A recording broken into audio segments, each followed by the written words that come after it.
ಪ್ರಕರಣವನ್ನು ಸಿಬಿಐಗೆ ಒಪ್ಪಿಸುವಂತೆ H D Kumaraswamy ಈಗಾಗಲೇ ಆಗ್ರಹ ಮಾಡಿದ್ದಾರೆ.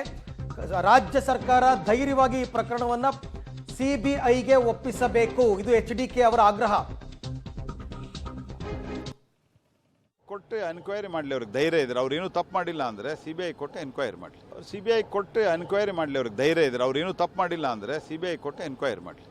ಆರೋಪ ಆಗಿದೆ, ಅದಕ್ಕೆ ಮೊದಲಿಂದ ಸಂಶಯ ಇತ್ತದು, ಅವರು ಎಲ್ಲಿ ಇನ್ವಾಲ್ವ್ ಆಗಿದ್ದಾರೆ ಅಂತ ಹೇಳಿ. ಆ ಹಿನ್ನೆಲೆಯಲ್ಲಿ ಈಗ ಇನ್ವಾಲ್ವ್ಮೆಂಟ್ ಕಂಡು ಬರ್ತದೆ. ನೋಡಿ, ಈಗ ನಾನು ಹೇಳ್ತೀನಿ, ಈ SIT ಸ್ಟೇಟ್ ಏಜೆನ್ಸಿ ಇರೋದ್ರಿಂದ ಇಂಪಾರ್ಷಿಯಲ್ ತನಿಖೆ ಆಗಿದ್ರೆ ನನಗೆ ಸಸ್ಪಿಷನ್ ಇದೆ.